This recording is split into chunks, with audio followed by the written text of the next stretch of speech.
ভাত খাবে না। সে বায়না ধরেছে চিংড়ি মাছ দিয়ে ভাত খাবে। তার মা তাকে অনেক করে বোঝাচ্ছে, কিন্তু সে কিছুতেই বুঝতে চাইছে না। জুইমা, মা আমার, ভাতগুলো খেয়ে নে। সকাল থেকে একটা দানাও মুখে দিসনি। তুই তো অসুস্থ হয়ে যাবি এবার। না, আমি ভাত খাবো না, বললাম তো খাবো না। এক কথা কতবার বলবো? আমরা গরিব মানুষ, নুন আনতে পান্তা ফুরোই। দুবেলা ভাত জোটাতেই তোর বাপ হিমশিম খাচ্ছে। পাশের বাড়ির রত্নাকে দেখো গিয়ে, ও প্রতিদিন চিংড়ি মাছ দিয়ে ভাত খায়। আমি তো একদিন খাবো, খেয়ে দেখবো কেমন। মারে, চিংড়ি মাছের অনেক দাম। তুই ভাত খেয়ে নে বাবা। দেখ, ঝাল নুন দিয়ে কত সুন্দর করে ভাত মেখে দিয়েছি। প্রতিদিন ঝাল নুন দিয়ে ভাত খেতে ভালো লাগে না মা। আমি কিছু শুনতে চাই না। চিংড়ি মাছ আনবে, তারপর ভাত খাবো। অনেক জোরাজুরি করেও জুইকে কিছুতেই খাওয়ানো যায় না। ওদিকে কানাই সারাদিন মাঠে কাজ করছে। সারাদিন সে কাজ করে বড্ড ক্লান্ত। আর পারছি না, বেলা যে অনেক হয়েছে। যাই যাই, বাড়ির দিকে গিয়ে এবার এক মুঠো ভাত খেয়ে আসি। কানাই কোদাল হাতে বাড়ির দিকে আসতে থাকে। ইতিমধ্যেই পাওনাদার জমিদার চাচা পথ আটকে দাঁড়ায়। কোথায় যাচ্ছ? বলি, আবার পাওনা টাকাগুলো দেবে না নাকি? আগে চাচা, এই তো বাড়ির দিকে যাচ্ছিলাম দুপুরের খাবার খেতে। আগে আপনার টাকা আমি দিয়ে দেবো চাচা, আমাকে একটু সময় দেন। 15 দিনের কথা বলে নিয়েছিলে, 6 মাস হয়ে গেল। আমি কি গ্রাম প্রধানের কাছে বিচার দেবো নাকি বলো তো বাপু? না না চাচা, এমন করবেন না। আপনি তো জানেনই আমার কেমন খারাপ অবস্থা। হ্যাঁ, তোমার অবস্থা খারাপ দেখে তো দিয়েছিলাম নাকি? আবার সরিষা কাটার সময় এসে গেছে বাবু। কিছুদিনের মধ্যে আমি ঘরে তুলবো, তারপর সেই সরষে বিক্রি করে আপনার টাকা আমি শোধ করে দেব। না না বাপু, এতদিন সময় দেওয়া যাবে না। তোমাকে আমি 10 দিন সময় দিলাম, এর মধ্যে আমার পাওনা টাকা শোধ করবে, নয়তো আমি বিচার দেবো, এই বলে দিলাম। কানাইকে 10 দিনের সময় দিয়ে জমিদার চাচা চলে যান। কানাই মন খারাপ করে বাড়িতে ফিরে আসে। কি গো, তোমার আবার কি হলো? মন খারাপ কেন? জমিদার চাচা যে চাপ দিচ্ছে, 10 দিনের মধ্যে যে টাকা শোধ করতে হবে। কেন বলনি সরিষা বাড়িতে এনে তারপর টাকা দেবে? অনেকবার বলেছি, উনি শুনবেন না। ভাত দাও দেখি, আমার যে অনেক ক্ষুধা লেগেছে, তাড়াতাড়ি খেতে দাও দেখি। ওরে জুই, এখনো ভাত খাসনি? ও চিংড়ি মাছ ছাড়া কিছুতেই ভাত খাবে না। কি বলো তুমি? জুই, জুই, জুই মা, এদিকে আয় তো। তোকে সকালে বললাম না যে সরিষা বাড়িতে এনে বিক্রি করে তোকে চিংড়ি মাছ খাওয়াবো মা। এখন তুই ভাত খেয়ে নে সোনা মা। যতদিন না পর্যন্ত চিংড়ি মাছ আনছো, আমি ভাতই খাবো না। তোকে তো বললাম মা, রাগ করিস না। আয় আয় আয়, ভাত খেয়ে নে মা, এদিকে আয়। তোমরা কেউ আমাকে ভালোবাসো না। আমি সত্যি যদি তোমাদের মেয়ে হতাম, আমাকে চিংড়ি মাছ কিনে এনে খাওয়াতে।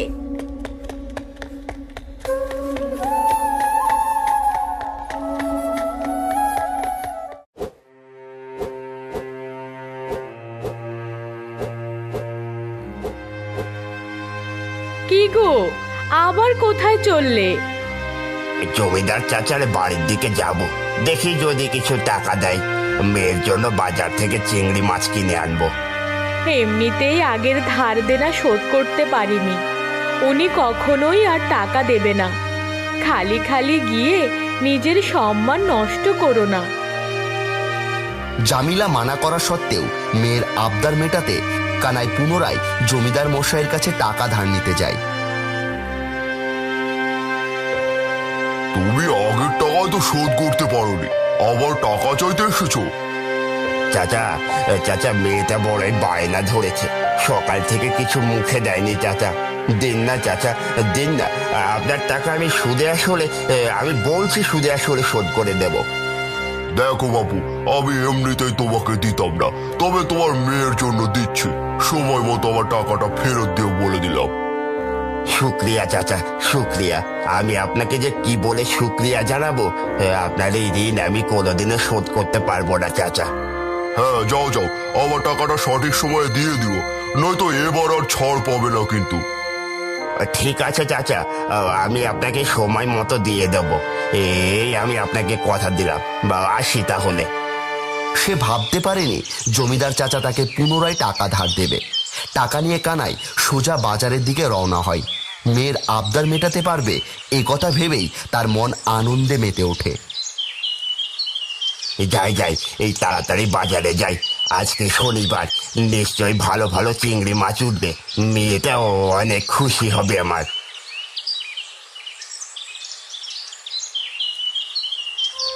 ও ভাই, ভাই, এই চিংড়ি মাছ কত করে দিচ্ছ গো? কোনটা নেবেন? এই এই এই বড় চিংড়ি মাছটা দিন। কত হলো গো? 50 টাকা মাত্র। এ কি বলছো, এত দাম? আমার কাছে তো এত টাকা নেই ভাই। তাহলে ছোটখাটো দেখে নাও একটা। আচ্ছা আচ্ছা, 5 টাকায় কোনটা হয় দেখো তো। দেখো বাপু, এই দামে আমার দোকানে একটাই মাছ হবে, নিলে তুমি নিতে পারো। আচ্ছা ঠিক আছে, সেটাই দিন। টাকা দিয়ে কানাই বাজার থেকে একটা চিংড়ি মাছ নিয়ে বাড়িতে ফিরছিল। সে খুব খুশি আজ সে মেয়ের আবদার পূরণ করতে পেরেছে। কোথায় যাচ্ছ বাবা? আমার এদিকে একটু এসো। আগে বুড়িমা বলুন। তোমার চিংড়ি মাছটা আমাকে দেবে বাবা? আমার খুব বেশি চিংড়ি মাছ খেতে ইচ্ছে করছে, কিন্তু আমাকে কি এনে দেওয়ার মতো কেউ নেই। বুড়িমায়ের কথা শুনে কানাই চিন্তিত হয়ে পড়ে। সে অনেক কষ্টে তার মেয়ের জন্য মাছটা নিয়ে যাচ্ছে। সে ভাবতে থাকে এবার সে কি করবে। কি হলো বাবা, দেবে? আল্লাহ তোমার ভালো করবে বাবা, দাও না, দাও না বাবা। থাক, মেয়েকে সরিষা বিক্রি করে না হয় চিংড়ি মাছ খাবো। এই বুড়ি মানুষ যাচ্ছে, দিয়ে দিই বরং। দেবে না?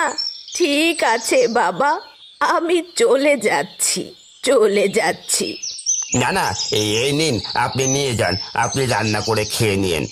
তুমি অনেক দয়ালু বাবা, আল্লাহ তোমার ভালো করুক বাবা, তুমি অনেক দয়ালু বাবা। কানাই বুড়িমাকে মাছ দিয়ে বাড়ি আসে। ততক্ষণ রাত হয়ে গেছে। জুই ভাত না খেয়ে ঘুমিয়ে পড়েছে। সেদিনের মতো কানাইও ঘুমিয়ে পড়ে। রাতের বেলা সেই বুড়িমা কানাইয়ের স্বপ্নে আসে। তুমি অনেক দয়ালু বাবা, আমি তোকে পরীক্ষা করছিলাম, আমার পরীক্ষায় তুই পাশ করেছিস। মানে মানে কি বলছেন আপনি? আমি তো আপনার কথা কিছুই বুঝতে পারছি না। ঘুম থেকে ওঠ, দেখ তোর বারান্দায় ছোট্ট দুটি চিংড়ি মাছ রেখেছি। তোর যে 1 খণ্ড জমি আছে সেখানে ছেড়ে দিয়ে আয়। তুই প্রতিদিন কিছু খাবার দিবি, জমিতে চিংড়ি চাষ করবি, দেখবি তোর অনেক মাছ হবে। কি বলছেন বুড়িমা এসব? আমি যা বলছি তাই কর। ওঠ, ঘুম থেকে উঠে পড়, যা তোর জমিতে গিয়ে চিংড়ি মাছ দুটো ছেড়ে দিয়ে আয়। আমি চললাম, চললাম। বুড়িমার স্বপ্ন দেখে কানাই তড়িঘড়ি করে ঘুম থেকে উঠে পড়ে। সে ঘরের বাইরে এসে দেখে সত্যি সত্যি দুটো চিংড়ি মাছ রাখা আছে। সে সিদ্ধান্ত নেয় বুড়ির কথা মতো কাজ করবে। সাথে ভাত আর মাছ দুটো নিয়ে তার জমির দিকে যেতে লাগলো। কানাই জমিতে পৌঁছেই চিংড়ি মাছ দুটোকে জমিতে ছেড়ে দেয় আর ভাতগুলো জমির চারিপাশে ছিটিয়ে দেয়। এই সমস্ত কিছু করার পর সে পুনরায় বাড়ি এসে শুয়ে পড়ে। কানাই শুয়ে পড়ার কিছুক্ষণ পরেই প্রভুর জন্য মেঘ ডাকার সাথে সাথে বৃষ্টি শুরু হয়। সারা রাত হতে থাকা বৃষ্টি ভোর হওয়ার ঠিক আগের মুহূর্তেই ভরণ দেয়।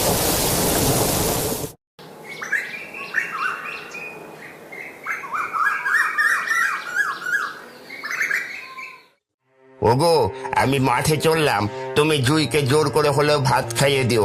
আমি ওকে সরিষা বাড়িতে আনার পর না হয় চিংড়ি মাছ খাওয়াবো। মেয়েটা কাল সারাদিন কিছু খায়নি, জানি না আজ কি করবে। তুমি তো দুটো খেয়ে নাও। না না, আজ যে খাবো না, জমিতে অনেক আগাছা পড়েছে, সেগুলো সাফ করতে হবে। আচ্ছা, আমি বেলা হলে ভাত নিয়ে যাব, তুমি তাহলে যাও। কানাই তার জমির দিকে এগোতে লাগলো আর মনে মনে চিন্তা করে, বা আগের দিন রাতে যা বৃষ্টি হলো, মনে হয় সরিষার আগাগুলো ভেঙে গেছে। আর পারি না বাবা, মেয়েকে যে চিংড়ি মাছ খাওয়াতে হবে, তারপর তারপর আর একজনের জমিতে কাজও করতে হবে। এই বয়সে এসে এত কাজ আর পারছি না। এইসব কথা ভাবতে ভাবতেই কানাই তার জমির কাছে পৌঁছায়। সে দেখে, আরে আরে, এ কি, এত চিংড়ি মাছ কোথা থেকে আসলো? আমার জমিতে কিভাবে হলো এসব? সারা জমিতে চিংড়ি মাছে যে ভরে উঠেছে। কানাই জমির চারিপাশ দেখতে থাকে। সে যেন চিংড়ি মাছের দেশে চলে আসে। সে বলতে থাকে, তার মানে সবকিছু সত্যি, যে বুড়ি আমার স্বপ্নে এসেছিল। আমি বুড়ির কথা মতো জমিতে চিংড়ি মাছ ছেড়েছিলাম। আমি তো ভেবেছিলাম কালকে রাতে সবকিছু স্বপ্ন ছিল, কিন্তু মাত্র ছোট্ট ছোট্ট দুটো চিংড়ি মাছ থেকে একদিনে এত চিংড়ি কিভাবে হলো? কিছুক্ষণ পর তার গিন্নি ভাত নিয়ে আসে। চিংড়ি মাছ দেখে জামিলা অবাক হয়ে যায়। কানাই জামিলাকে সবকিছু বলে, রাতে তার সাথে যেগুলো ঘটেছিল। সব কিছুই আল্লাহর দয়া।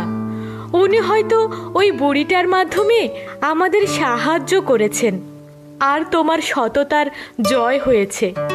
আজ থেকে আমরা জমিতে চিংড়ি মাছ চাষ করব, বুঝেছো? তুমি যে আমার জন্য ভাত নিয়ে এসেছো, সেগুলো জমিতে দিয়ে দাও। বাড়িতে দুটো চিংড়ি মাছ নিয়ে যাও, নিয়ে আমাদের মেয়েকে রান্না করে দাও দেখি বাপু। মেয়েটা ভীষণ খুশি হবে। বাকিগুলো আমি হাটে বিক্রি করে আসি। আচ্ছা আচ্ছা, ঠিক আছে, যাও। কানাই বাড়ির জন্য দুটো চিংড়ি মাছ জামিলাকে দিয়ে কানাই বাকি মাছগুলো ঢালায় ভরে নিয়ে বাজারের দিকে রওনা দিল বিক্রির উদ্দেশ্যে। এরপর বাজারে চিংড়ি মাছ নিয়ে বসতেই একে একে সমস্ত ক্রেতারা আসতে শুরু করে। কিছুক্ষণের মধ্যেই সমস্ত চিংড়ি মাছ বিক্রি হয়ে যায়। এভাবেই বেশ কিছুদিন চলার পর কানাই জমিদার চাচার কাছ থেকে নেওয়া ধার দেনা শোধ করে দেয়।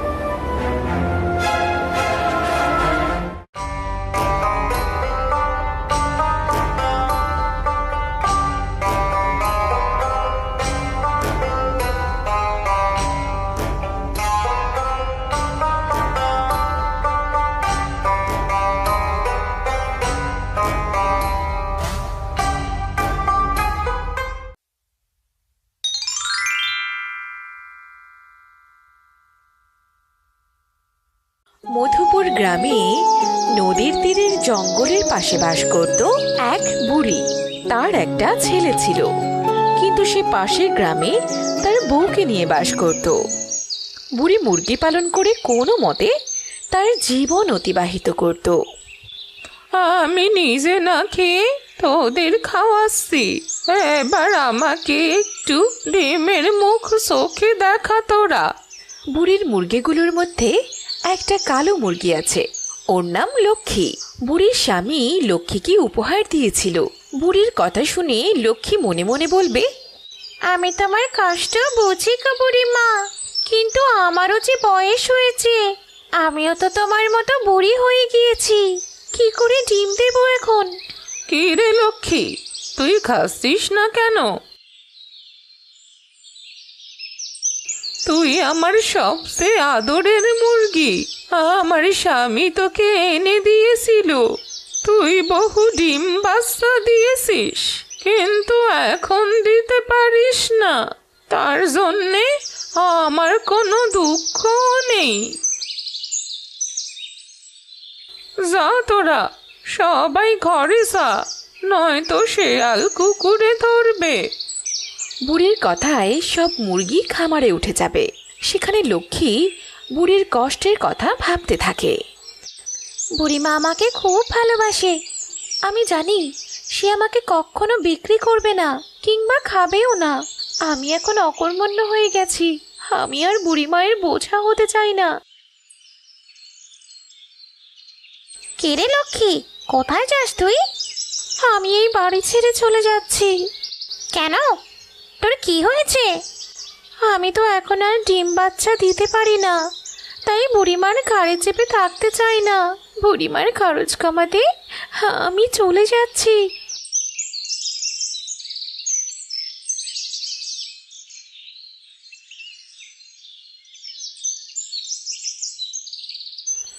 যাক, ভালোই হলো, আজ থেকে ভাগে 2টো দানা বেশি পড়বে। বুড়ির খরচ কমাতে লক্ষ্মী বাড়ি থেকে বেরিয়ে যায়। সে বনের মধ্যে দিয়ে হাঁটতে থাকে। তখন হঠাৎ সামনে একটা পরীকে পড়ে থাকতে দেখে। আরে, এটা তো মনে হচ্ছে কোনো পরী, কিন্তু এই জঙ্গলের ভেতরে কি করছে?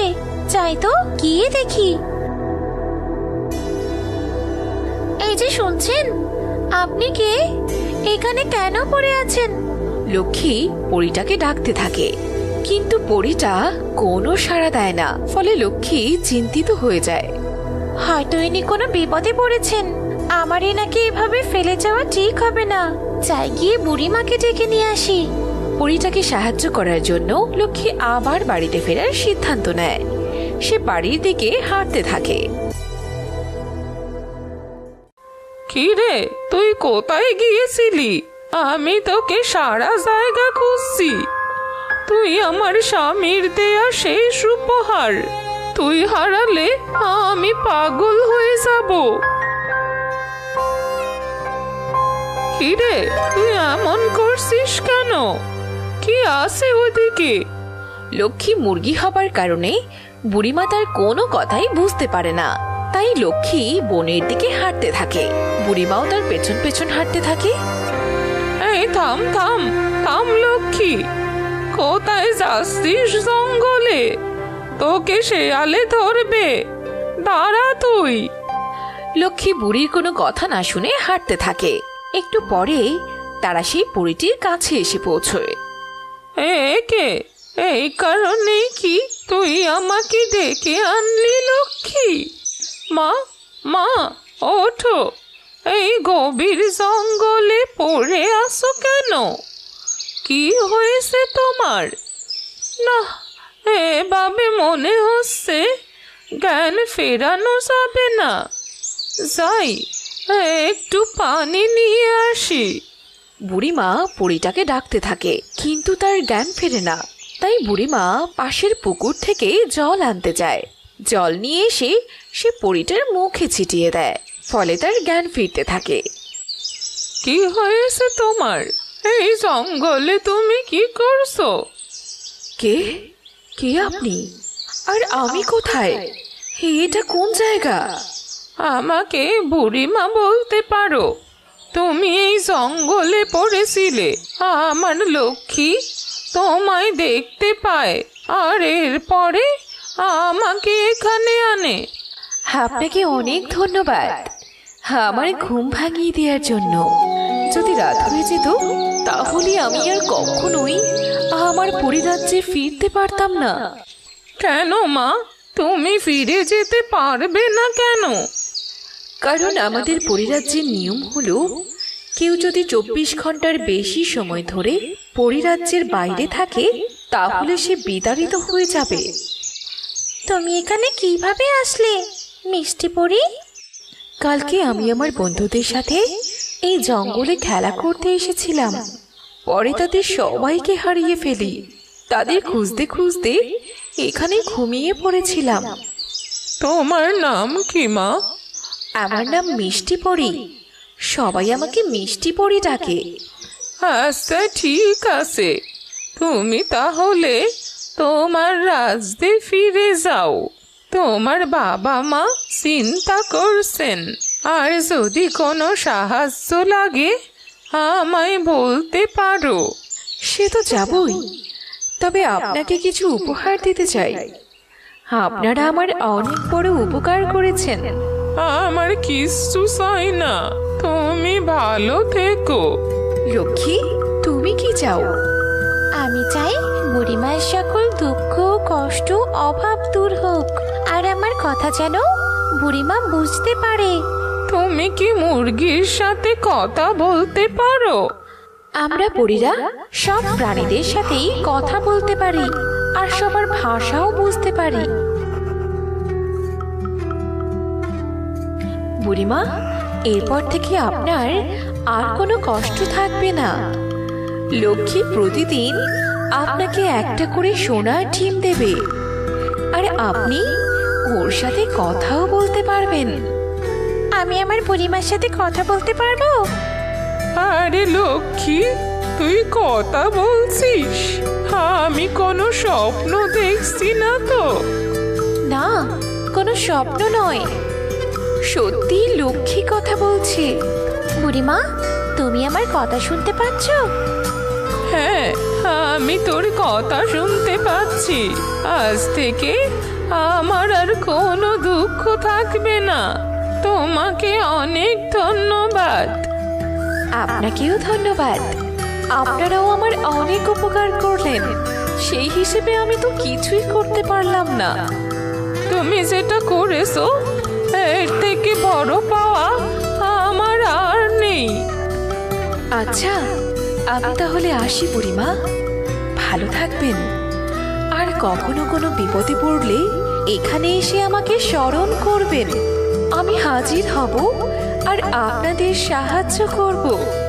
ঠিক আছে, তুমি ভালো থেকো।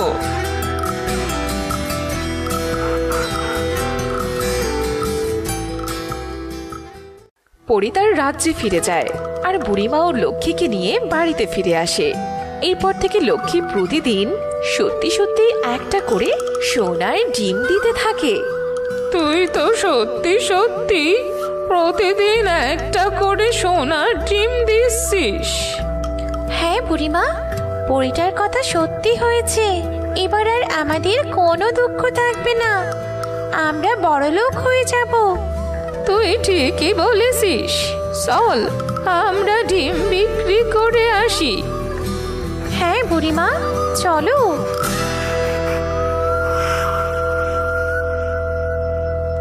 সোনার ডিম বিক্রি করে বুড়িমা অনেক বড়লোক হয়ে যায়।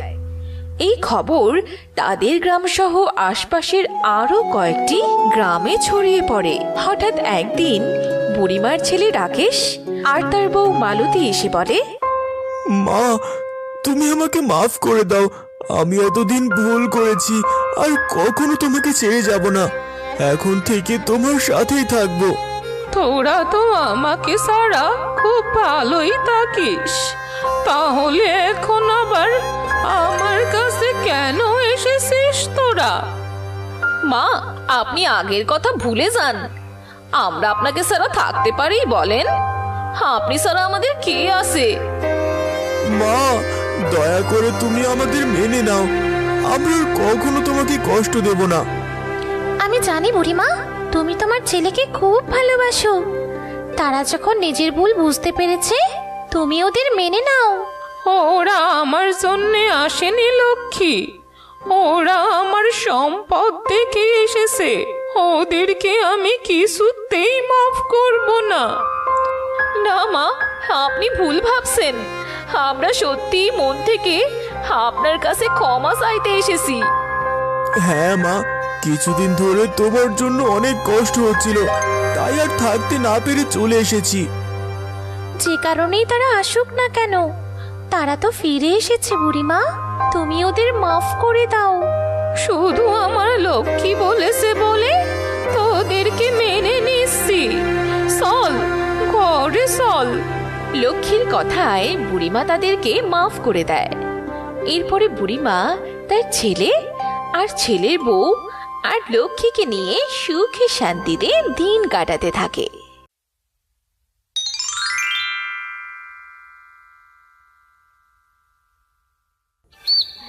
রূপপুর গায়ে রহিম তার মেয়ে পিয়ালি ও অসুস্থ গিন্নিকে নিয়ে বসবাস করত।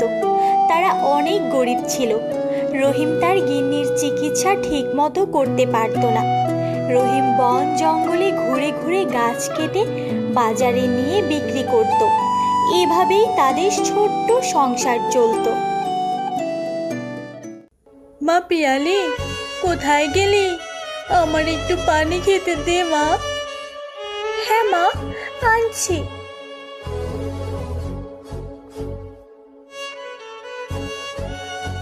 মা, পানি খাও। আচ্ছা মা, খাচ্ছি। কিন্তু তোর বাবা কোথায় গেছে মা? বাবা তো বনে গেছে মা, কাঠ কাটতে। রহিম বনে ঘুরে বেড়ে যা পেত সেটা বাজারে নিয়ে গিয়ে বিক্রি করত। রহিম বোনটাকে অনেক ভালোবাসতো। এই সময় আমের ছিল, তখন রহিম ঘুরে বেড়ে আম এক ঝুড়িতে জড়ো করে বাজারে নিয়ে গিয়ে বিক্রি করত। এভাবেই তার সংসার চলতো। আজকে আমি একটাও আম বিক্রি করতে পারলাম না। সবার আম শহর থেকে এসেছে আর আমার আম বনের। যে লোকেরা শহরের আমগুলো কিনছে ওরা হয়তো জানে না যে শহরের আমগুলোতে ঔষধ মিশানো। আর আমার আম দেখতে ছোট হলেও খেতে অনেক মিষ্টি। কোনো সমস্যা নেই, আমি পরের দিন আবার আসবো।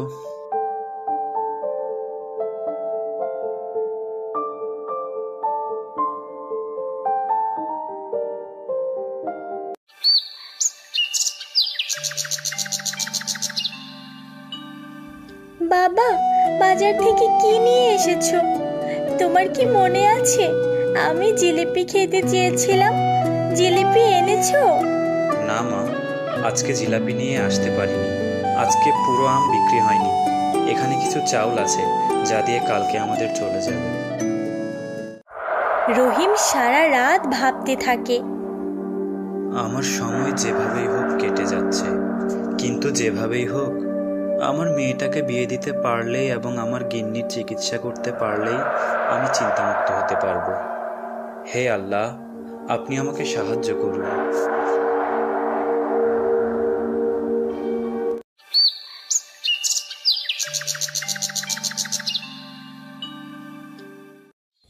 রহিম প্রতিদিনের মতো সকাল সকাল উঠে বন জঙ্গলে চলে যায়। কিন্তু রহিম আজকে অনেক চিন্তায় পড়ে যায়, কারণ কালকে যতগুলো আম পেয়েছিল তার তুলনায় আজকে জঙ্গলে আম নেই। গ্রামের কোনো ব্যবসায়ী বনের সব আম পেড়ে নিয়ে চলে গেছে। হায় আল্লাহ, আজকে আমার কি হবে? আজকে জঙ্গলে তো একটাও আম নেই। এখন আমি কি করব? আমার এখন অনেক কষ্ট হচ্ছে। আমি এই জঙ্গলের আম বিক্রি করে পরিবার চালাতাম, কিন্তু কে জানি জঙ্গলের সব আম পেড়ে নিয়ে চলে গেছে। যাই হোক, পাশের নদীটা থেকে একটু জলপান করে আসি। রহিম অনেক কষ্ট পেয়ে নদীর দিকে এগোতে লাগলো তৃষ্ণা নিবারণ করার জন্য। সে একটু দূর যাওয়ার পরে দেখতে পেল বিশাল বড় একটা আম গাছ।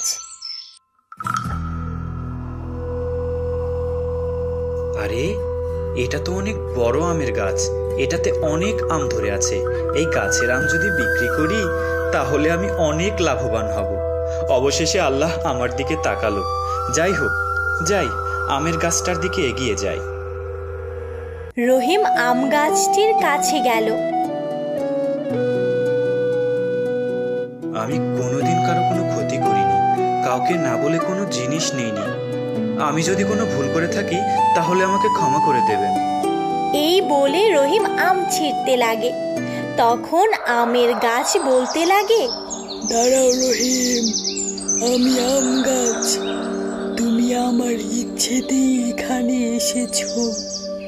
আমি কোনো সাধারণ আম গাছ নয়, আমি জাদুর আম গাছ। আমার আম অনেক জাদুর শক্তি আছে। এটা কিভাবে সম্ভব? আমি জানি আম গাছেরও জীবন আছে, কিন্তু আমের গাছ কথা বলে এটা তো জানতাম না। রহিম, প্রত্যেক গাছের জীবন আছে, আর আমি এই জঙ্গলের সবচেয়ে পুরানা গাছ। আর আমার ইচ্ছে ছাড়া কেউ আমাকে দেখতে পারে না। তুমি কখনো কারো ক্ষতি করনি, তাই আমি তোমার উপর অনেক খুশি। তাই তোমার চোখে দিয়ে দিয়েছি। যাও, যতগুলো যাও। রহিম অনেক খুশি হয়ে জাদুর আম নিয়ে বাজারে গেল। আজকে রহিমের আম কিছুক্ষণের মধ্যেই বিক্রি হয়ে গেল। রহিম আজকে আম বিক্রি করে অনেক টাকা ইনকাম করলো। এই প্রথমবারের মতো সব আম বিক্রি হলো। আজকে অনেক টাকার আম বিক্রি করেছি। আজকে পিয়ালির জন্য আমি জিলাপি নিয়ে যাব। বেচারা অনেক দিন থেকে জিলাপি খেতে চাচ্ছে। রহিম জিলাপি নিয়ে বাড়ির দিকে এগোতে লাগলো।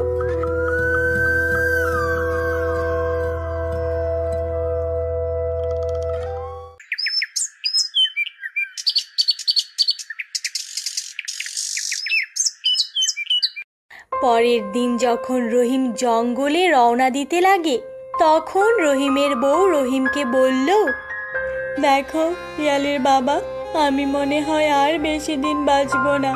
আমি কোনো ভুল করে থাকলে আমাকে মাফ করে দিও, আর আমার মেয়েটার দিকে খেয়াল রেখো। আমার আর কষ্ট সহ্য হচ্ছে না। এভাবে বলো না গিন্নি, চলো আজকে আমরা ডাক্তারের কাছে যাব। না, তুমি জঙ্গলে যাও, আর আমার কিছু হয়ে গেলে আমার মেয়েটার খেয়াল রেখো। আমার মেয়েটাকে অনেক বেশি পড়ালেখা করাবে, যাতে সে ডাক্তার হতে পারে। রহিম মন খারাপ করে জঙ্গলের দিকে রওনা দিল। আর ওই জাদুর আম গাছের নিচে বসে কান্না করতে লাগলো। জাদুই আম গাছ রহিমের কান্না দেখে বলতে লাগলো, কি হয়েছে রহিম? তুমি এভাবে কাঁদছো কেন? সব কিছু ঠিক আছে তো?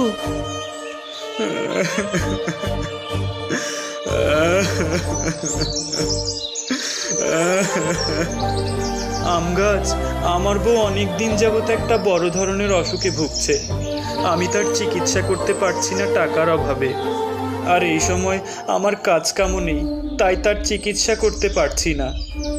আচ্ছা, এই ব্যাপার তো শোনো, আমার গাছ থেকে একটি আম ও 1 গ্লাস দুধ দিয়ে মিক্স করে তোমার গিন্নিকে খেয়ে দিবে। তাহলেই দেখবে একদিনের মধ্যে তোমার গিন্নি সুস্থ হয়ে যাবে। পরের দিন রহিম জাদুর আম গাছের কথা মতো একটি আম ও 1 গ্লাস দুধ মিক্স করে তার বউকে খাইয়ে দেয়।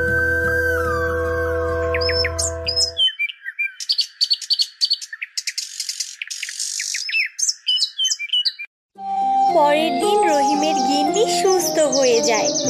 গিন্নি, তুমি আগের থেকে অনেক সুস্থ হয়ে গিয়েছো। এখন তুমি সব কাজ কাম করতে পারছো।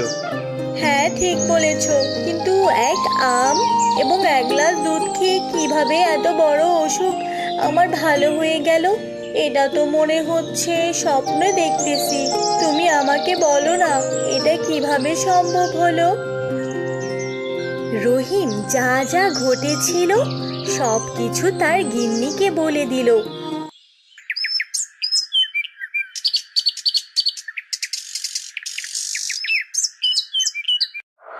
আর পরের দিন সকালবেলা রহিম এবং তার গিন্নি ওই জাদুই আম গাছের কাছে গেল।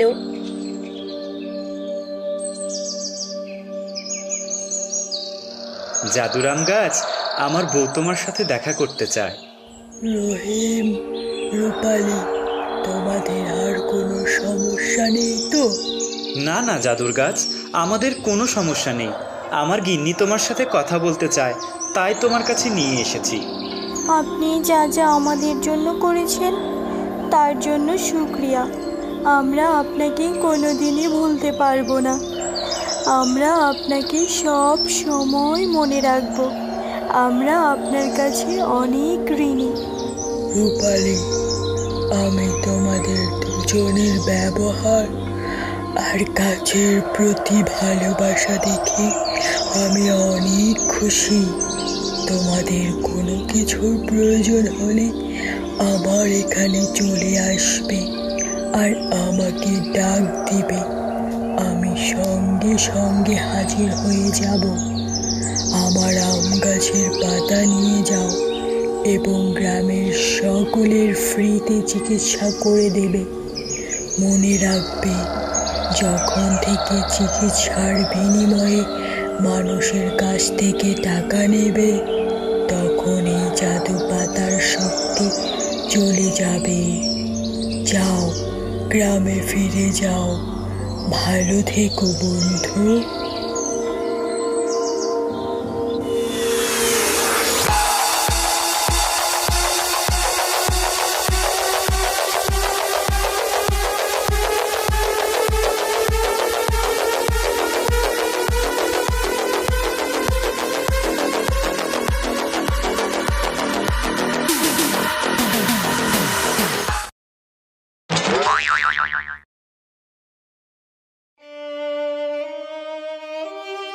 সুন্দরনগর গ্রামে জঙ্গলের পাশে এক দরিদ্র বুড়ি বাস করত। তার ছেলের বউ ছিল এক জাদুকরী তান্ত্রিক। তাকে আর তার ছেলে রহিমকে সবসময় সে বিভিন্নভাবে অত্যাচার নির্যাতন করত। এই তোরা সব কোথায় গেলি? তোরা কে কোথায় আছিস? আমার খাবার এনে দে। এই শালি, চল আমরা বাঘ মামার খাবার এনে দিই। হ্যাঁ, তাই চলো।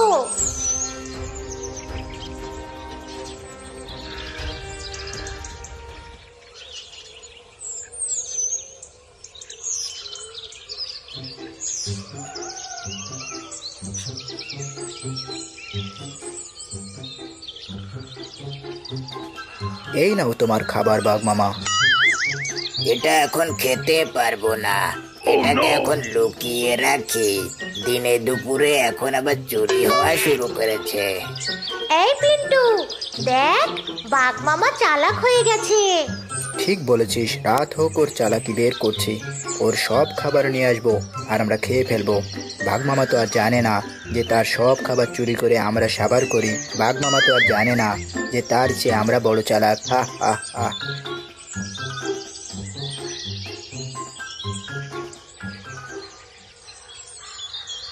আমরা তার খাবার এনে দিই আর সে একাই সাবার করে, আমাদেরকে একটুও দেয় না। আজ রাত হতেই আমরা বাঘ মামার সব খাবার খেয়ে নেব। এত বেশি কথা না বলে আগে চল তার খাবার চুরি করি, তা না হলে কেউ আবার আমাদের কথা শুনে নেবে। চল এখন চলে যাই, রাত হতেই বাঘ মামার খাবার নিয়ে পালাবো।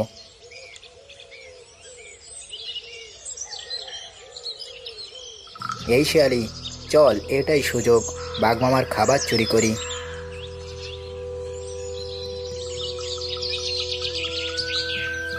দেখ পিন্টু, বাঘ মামা কিভাবে ঘুমাচ্ছে। এর খাবার আমরা নিয়ে আসি, আবার আমরাই চুরি করি। বাঘ মামা তো টেরই পায় না।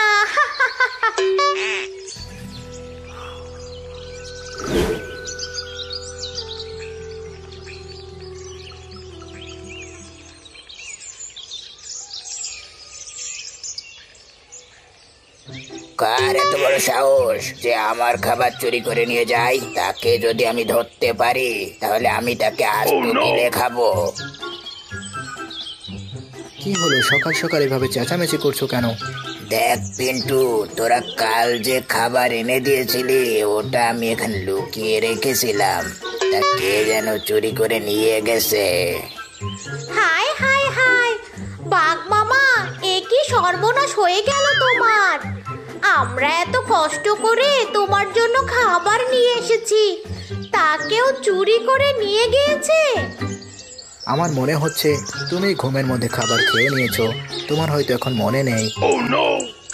তোরা এত কথা না বলে এখনই যা, আমার জন্য খাবার নিয়ে আয়, আমার অনেক খিদে পেয়েছে। আচ্ছা ঠিক আছে, আমরা যাচ্ছি।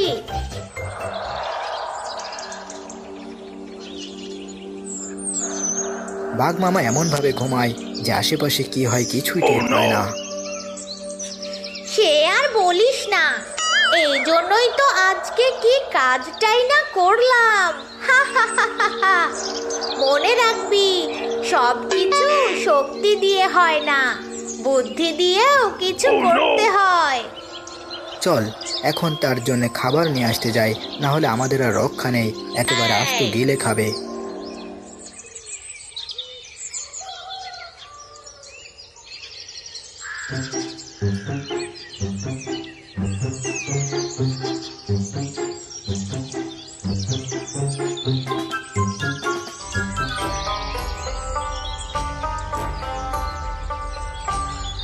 দেখ কি সুন্দর নাদুস নুদুস মজাদার মুরগি ঘুরে বেড়াচ্ছে, দেখে তো আমার জিহ্বায় পানি এসে যাচ্ছে। বেশি কথা না বলে আগে মুরগিগুলো ধর দেখি, না হলে সব মুরগিগুলো পালিয়ে যাবে, পরে আবার বাঘ মামার কাছে মার খেতে হবে।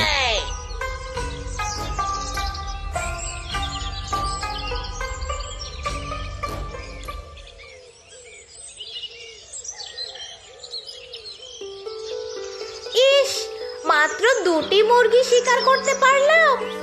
এখন আমরা কি খাবো আর বাঘ মামার জন্য কি নিয়ে যাব? চিন্তা করিস না, একটু ধৈর্য ধর। রাত হতেই যখন বাঘ মামা ঘুমিয়ে পড়বে তখন তো আমরাই আবার তার খাবার চুরি করে নিয়ে খেয়ে মজা করব, শালা বাঘ মামা টেরও পাবে না।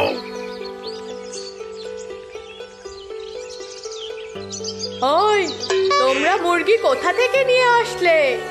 তোমরা কি শিকার করেছো নাকি চুরি করে নিয়ে এসেছো? আমরা মুরগি কি করে নিয়ে এসেছি তা কি তোকে বলতে হবে নাকি? যা ভাগ এখান থেকে আর আমাদেরকে যেতে দে।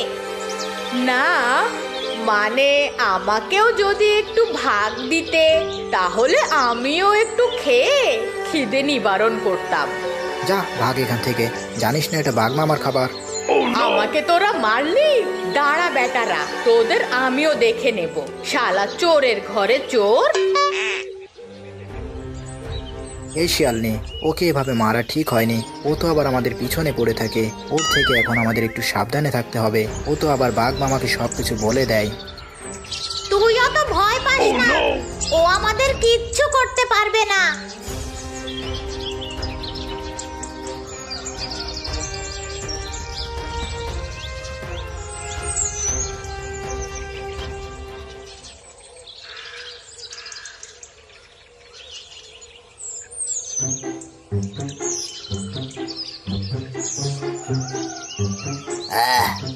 আজকে ওই হাতির কলিজাটা দারুণ ছিল।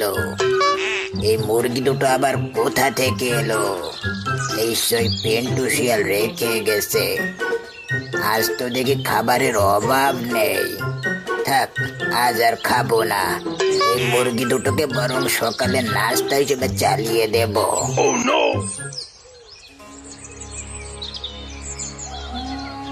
বাঘ মামা নাক ডেকে ঘুমাচ্ছে, চল এই সুযোগে মুরগি দুটো নিয়ে তাড়াতাড়ি কেটে পড়ি।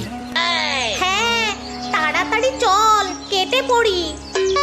বজ্জাত বেটারা, বাঘ মামার জন্য মুরগি এনে আবার ওই মুরগি নিজেরা চুরি করে খেয়ে পালাও। সকাল হোক আগে, বাঘ মামাকে বলে চুরির দায়ে গলায় জুতার মালা পরাবো।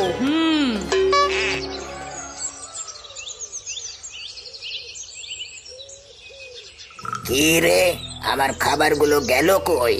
কাল রাতে এখানে রেখে তো ঘুমোতে গেলাম, এখন সকালে উঠে মুরগিগুলো গেল কই? কার এত বড় সাহস? হিম্মত থাকলে আমার সামনে আয় দেখি, বেটাকে আজ তো গিলে খাবো। ও, তাহলে তুই আমার মুরগি দুটো চুরি করে খেয়ে ফেলেছিস? তবে আয় আমার কাছে, তোকে আমি আজ তো গিলে খাবো। না ভাই না, আমি তোমার মুরগি চুরি করিনি।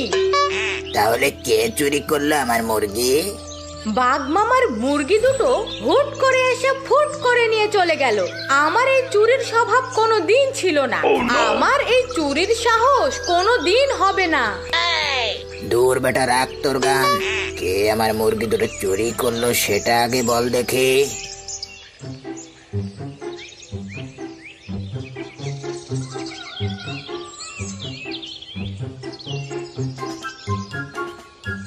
এই দেখো বাঘ মামা, বেটা পিন্টু শিয়াল ও শিয়ালনি তোমার মুরগি দুটো চুরি করে এনে এখানে লুকিয়ে রেখেছে। বাঘ মামা, বেটা ডাকু শিয়ালের কথা বিশ্বাস করো না। দেখো গিয়ে, ওই তোমার মুরগি চুরি করেছে। হ্যাঁ বাঘ মামা, শিয়ালনি ঠিক কথা বলেছে।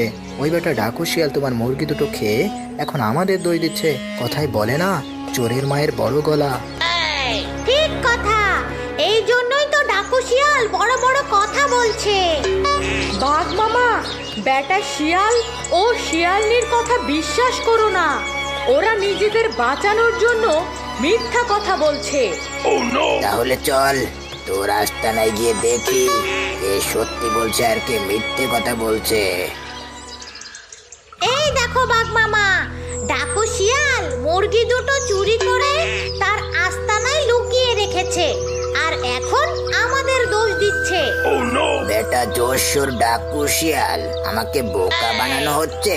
তাহলে তুই আমার খাবার চুরি করে খেয়ে পালিয়ে যেতি, আজ তোর একদিন কি আমার একদিন।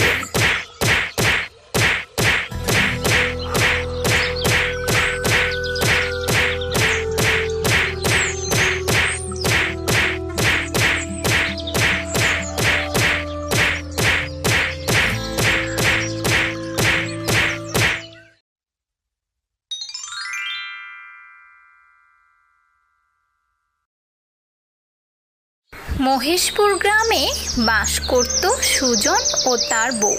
তাদের একটা ছেলে ছিল। এই নিয়েই তাদের ছোট্ট একটা পরিবার। সুজন অনেক গরিব ছিল।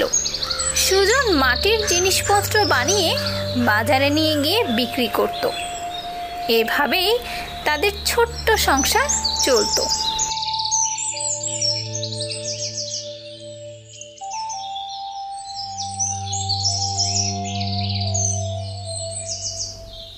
রহিমা, কোথায় তুমি? আমি বাজারে যাচ্ছি। আজকে বেশি জিনিসপত্র নেই, আমি তাড়াতাড়ি বাড়ি ফিরব। মানুষ এখন মাটির জিনিসপত্র তেমন কেনে না। দেখো না, এসব বাদ দিয়ে অন্য কিছু করার চেষ্টা করো। এভাবে আর কতদিন চলবে? আজকে আমাদের ঘরে একটু চাল নেই যে রান্না করে ছেলেকে খাওয়াবো। তুমি বাজার থেকে বাজার করে ফেললে, তারপর আমাদের পেটে একটু দানা পড়ে। আমি তো সব কাজ করার জন্য রাজি আছি, কিন্তু আমাদের এই গ্রামে কোনো কাজই তো মেলে না। তুমি তো আল্লাহর উপর এতই আস্থা রাখো, তো আল্লাহ আমাদের দিকে তাকায় না কেন? তুমি দোয়া করো আজকে যেন অনেক ভালো বেচাকেনা করতে পারি। দোয়া তো আমি প্রতিদিনই করি। তুমি যাও, তাড়াতাড়ি এসো। ছেলে না খেয়ে আছে, তুমি চাউল নিয়ে আসলে রান্না করব। সুজন তার ঠেলা গাড়ি নিয়ে বাজারের উদ্দেশ্যে রওনা দিল।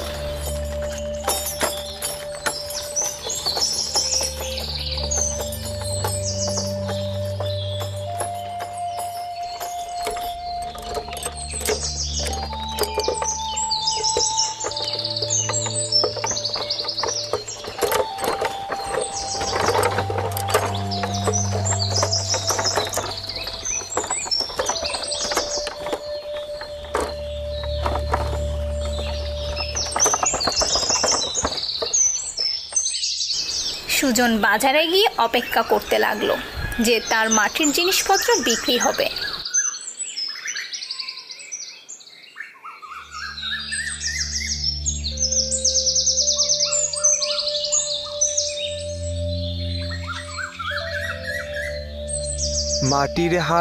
মাটির হাড়ি নিলে এদিকে আসো। অনেক সুন্দর সুন্দর মাটির হাড়ি, মাটির ঘোড়া, মাটির আম নিলে এদিকে আসো। না, অনেক দেরি হয়ে গেছে। বাজারে একটা লোকও নেই যে আমার মাটির জিনিসপত্রগুলো কিনবে। কোনো সমস্যা নেই, আবার কালকে আসবো। আজকে ঘরে ফিরে যাই। সকাল থেকে বিকাল হয়ে গেল। সুজনের একটাও মাটির হাড়ি, মাটির বার্তন বিক্রি হলো না। সুজন মন খারাপ করে বাড়ির দিকে রওনা দিল।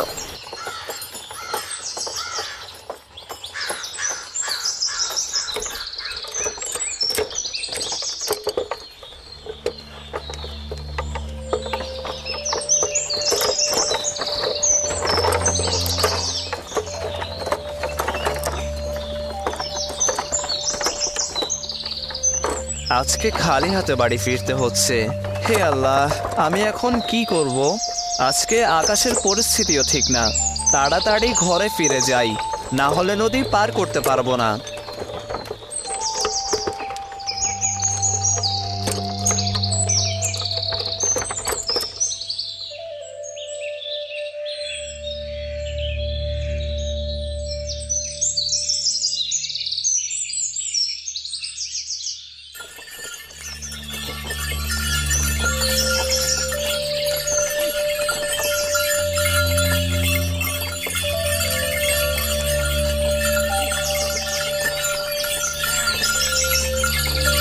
সুজন জঙ্গলের রাস্তা দিয়ে বাড়ি ফিরছিল।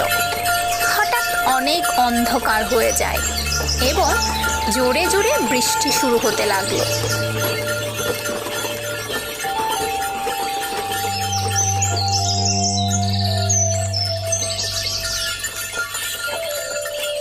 হে আল্লাহ, আমি তো বড় সমস্যায় পড়ে গেলাম।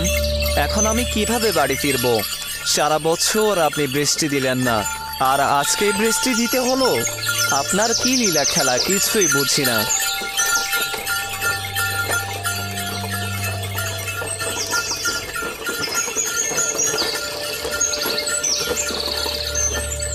সুজন তার গরুর গাড়ি একটা বড় গাছের নিচে রাখলো যাতে বৃষ্টিতে ভিজে না যায়। হঠাৎ আচমকা জোরে আকাশ ডাক ছাড়লো। সেই ডাকে গরুটা দৌড় দিল। সুজন তার গরুটাকে আটকানোর চেষ্টা করলো, কিন্তু সুজন তার গরুটাকে আটকাতে পারল না। হে আল্লাহ, এটা কি হলো আমার সাথে? আজকে তো আমি কিছুই রোজগার করতে পারিনি, আর এদিকে আমার গরু সহ গাড়িটাই হারিয়ে গেল। আমি বাড়ি ফিরবো কি করে? আমার গরুটা গাড়ি সহ দৌড় দিয়ে চলে গেল। আমার গরুটা না হারিয়ে যদি আমি হারিয়ে যেতাম, আমি যদি মরে যেতাম, তাহলে পরিবার থেকে একটা মানুষ তো কমে যেত। আজকে আমি আমার জীবন রাখবো না, যাই নদীতে ঝাঁপ দিব। সুজন কান্না করতে করতে নদীর দিকে যেতে লাগলো।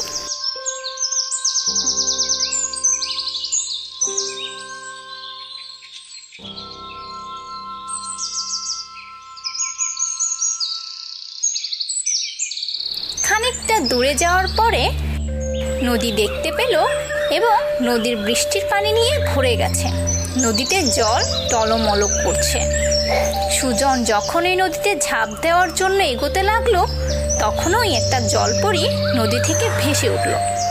সুজনকে বলল, দাঁড়াও সুজন। কে আপনি? আমার কাছে কিচ্ছু নেই আপনাকে দেওয়ার মতো।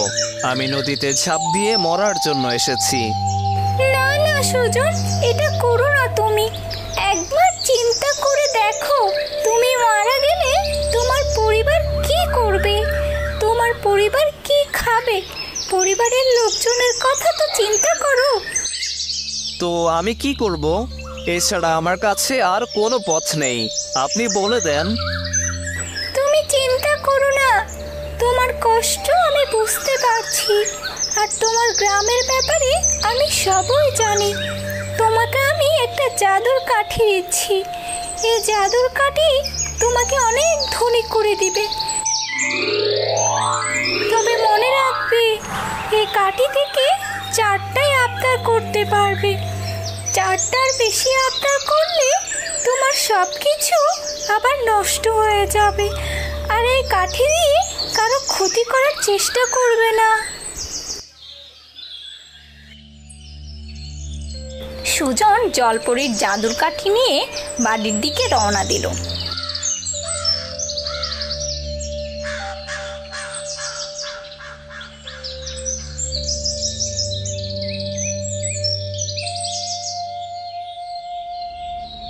সুজন বাড়ি এসে তার গিন্নিকে তার সাথে যা যা ঘটেছিল সব কিছু বলতে শুরু করলো, এবং সুজনের এই কথা শুনে তার গিন্নি হতবাক হয়ে যায়। এসব কি বলছো? এটা কি সত্যি? এটা দিয়ে তো তাহলে আমাদের গ্রামের সকল সমস্যা দূর হয়ে যাবে, আর আমরা অনেক ধনী হয়ে যাব। হ্যাঁ গিন্নি, চলো আমরা দেখি এই জাদুর কাঠি সত্যিই কাজ করে কিনা।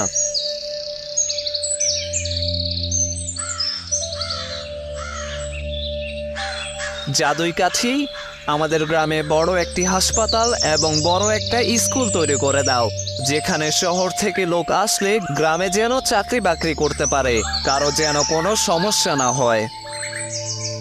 দেখতে দেখতেই গ্রামের সব কিছু বদলে যেতে থাকে এবং গ্রামে একটা বড় স্কুল এবং হাসপাতাল তৈরি হয়ে যায়। শোনো না, গ্রামের মানুষের জন্য তো অনেক কিছুই করলে, তো আমাদের জন্য কিছু করবে কি না, নাকি আমরা এভাবেই থাকবো সারা জীবন? আরে গিন্নি, চিন্তা করো না, এখনো দুটো ইচ্ছে আছে তো, যখন দরকার পড়বে আমরা চেয়ে নেব। ঠিক আছে, আমি বুঝতে পেরেছি। এখন থেকে আমাদের সাথে সাথে গ্রামের লোকজনে অনেক হাসি খুশি থাকবে, তাই না?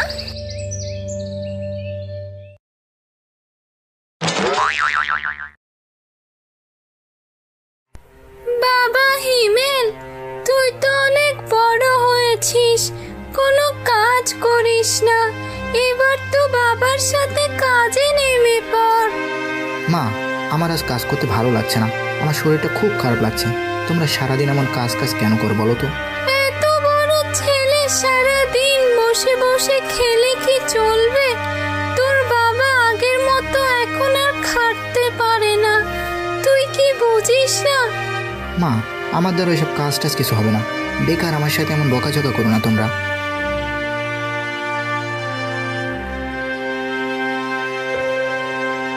গিন্নি, ও গিন্নি, আরে কোথায় গেলে? আমাকে একটু পানি দাও তো। এই নাও পানি। আজ তোমার অনেক কষ্ট হয়েছে, তাই না? মুখটা কেমন জানি শুকিয়ে গেছে। মুখ শুকাবে না তো আর কি শুকাবে? বাড়িতে এত বড় ছেলে থাকতে দিন শেষে সে আমাকেই খেটে মরতে হয়। বলি, তোমার সেই অপয়া ছেলেটা কোথায় গিয়েছে এখন? ঘরেই আছে, কি আর করবে বলো? আমার ছেলেটা যে এমন অলস হবে আমি তা স্বপ্নেও ভাবিনি। এই অপয়া ছেলে সারাদিন এইভাবে শুয়ে বসে খেতে তোর লজ্জা করে না? যা মাঠে যা, মাঠে আজ লাউয়ের জমিতে সেচ দিতে হবে, তুই গিয়ে কাজটা করে আয়। আমি এখন যেতে পারবো না বাবা, এখন একটু ঘুমাবো, শরীরটা খুব খারাপ লাগছে। এই বাড়ি তোর আর এক মুহূর্ত কোনো জায়গা নেই, যা বেরিয়ে যা বাড়ি থেকে। দেখি তোর মতো ষাঁড় ছেলেকে বসিয়ে বসিয়ে কে খেতে দেয়।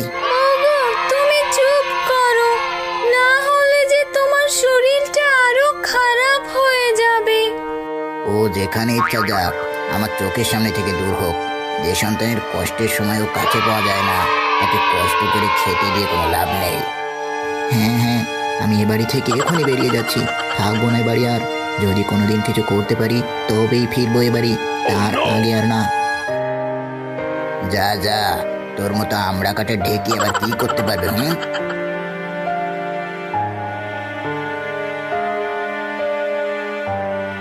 না বাবা, তুই কোথাও যাবি না। তোর বাবা রাগের মাথায় তোকে বকেছে। তুই যা বাবা, লাউয়ের খেতে যা। না মা, তুমি সরে যাও, আমি এ বাড়িতে আর থাকবো না। তোমাদের ছেলে যদি কোনোদিনও কাজের হয় তবেই ফিরবে, তার আগে আর না। আমি চলে যাচ্ছি। ওগো, তুমি এটা কি করলে? আমার ছেলেটা এখন কোথায় যাবে? দুদিন বাইরে থেকে বুঝুক কষ্ট কাকে বলে। ওকে আদরে মানুষ করে বাদর হয়ে গেছে, এবারে কষ্ট করুক।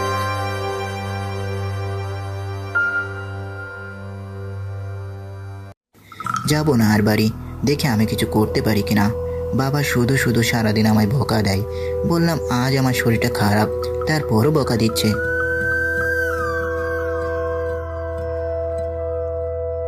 এই বনের ভিতরে বাঘ ভাল্লুকে আমায় খেয়ে যাক, তবু আমি বাড়ি ফিরবো না। ও মা, তাই বলে কি সত্যি আমাকে বাঘ ভাল্লুকে খাবে? আমি তো আনমনের জঙ্গলের গভীরে চলে এসেছি। এবার সত্যি যদি আমাকে কোনো বাঘ ভাল্লুকে খায়, না, এখানে আমি আর থাকবো না। চিকচিক। ও বাবা, এটা আবার কি? এই কচু পাতার উপর চিকচিক করছে। যাই তো গিয়ে দেখি।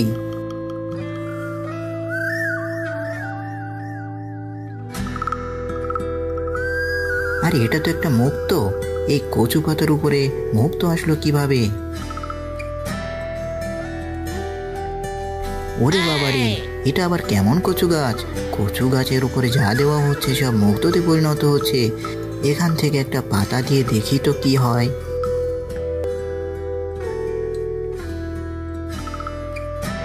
বাহ, খুবই চমৎকার তো। যেটাই দিচ্ছি সেটাই মুক্ত হয়ে যাচ্ছে। এখন যদি এরপরে আমি অনেক কিছু দেই তবে সব মুক্ত হয়ে যাবে। এসব মুক্ত বাড়িতে নিয়ে গেলে বাবাও আমাকে আর বকবে না।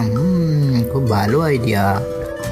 হ্যাঁ ছেলে, তুমি যদি পৃথিবীর সব জিনিস এই কচু পাতার উপরে দাও তাহলে তা মুক্ত হয়ে যাবে।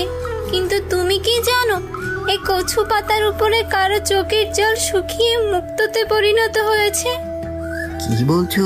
এটা একটা মায়াবী গাছ? কারো চোখের জল শুকিয়ে মুক্ত হয়ে গেছে? কিন্তু কার চোখের জল এই কচু পাতার উপরে পড়ে শুকিয়ে এমন মুক্ত হলো? তুমি আর শুনে কি করবে? তুমি কি আর তাকে বাঁচাতে পারবে? তুমি বলো মায়াবী গাছ, আমি চেষ্টা করে দেখবো তাকে বাঁচাতে পারি কিনা। তাহলে শুনো, এই কচু গাছের নিচে একটা প্রাসাদ আছে। কচু গাছের নিচে প্রাসাদ? হ্যাঁ, সে প্রাসাদে ঘুমন্ত অবস্থায় আছে এক দুষ্টু পরীর সৎ মেয়ে। সেই দুষ্টু পরীটা এই ছোট্ট পরীর জাদু করে ঘুম পাড়িয়ে রাখে। সে বছরে একবার জাগে পূর্ণিমার রাতে। সেই দিন ওই দুষ্টু পরীর জাদুতে কোনো কাজ করে না।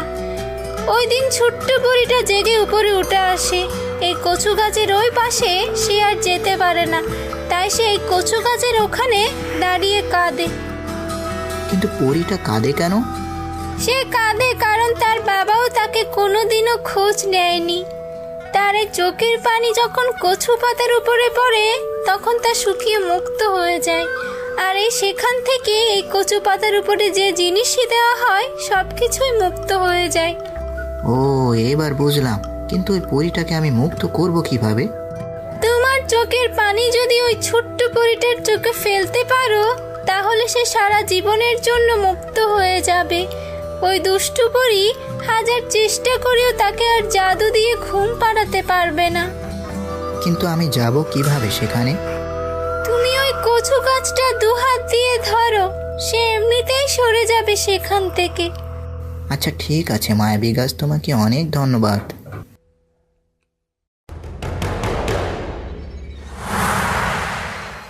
ঘুমন্ত পরীটাকে তো জাগাতে আসলাম, কিন্তু আমার চোখ দিয়ে যদি পানি বের না হয় তাহলে সে জাগবে কিভাবে? ধুর, আমি এখন কাঁদবো কিভাবে?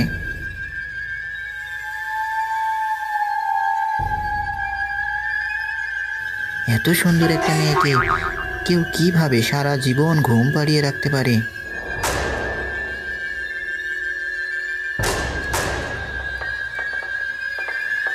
কে কে জাগালো আমাকে? আমি তোমাকে জাগিয়েছি। তুমি কে যে আমাকে এই মাটির নিচ থেকে বাঁচালে? আর কেনই বা আমার মতো অভাগীকে জাগালে? আমি যে ঘুমিয়ে থেকেই ভালো ছিলাম। আমি শিয়াল পুত্র, তোমার কথা আমাকে ওই মায়াবী গাছটা সব বলেছে। মায়াবী গাছ? হ্যাঁ গো, মায়াবী গাছ।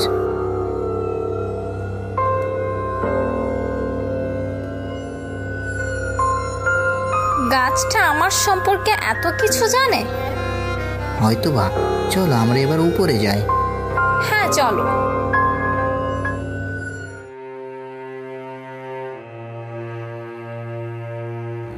তোমাকে অনেক ধন্যবাদ মায়াবী গাছ। না না পরি, আমাকে ধন্যবাদ দিতে হবে না। যে তোমাকে বাঁচালো তাকেই দাও ধন্যবাদটা। তোমরা সবাই অনেক ভালো গো, কিন্তু আমি এখন কোথায় যাব? আমার তো যাবার কোনো জায়গা নেই। ছোট্ট পরি, তুমি এই ছেলেটার সাথে যাও, সে খুব ভালো গো, তোমাকে অনেক ভালো রাখবে। সারা জীবন মানুষ হয়ে থাকো, আর তোমাকে পরি হয়ে কষ্ট পেতে হবে না। হ্যাঁ, মায়াবী গাছ ঠিকই বলেছে। তোমার যদি কোনো আপত্তি না থাকে তাহলে আমার সাথে চলো। আমি তোমাকে বিয়ে করতে চাই, তোমাকে সারা জীবন অনেক ভালো রাখবো। হ্যাঁ তাই চলো, আমি আর কোনোদিনও পরী রাজ্যে ফিরতে চাই না।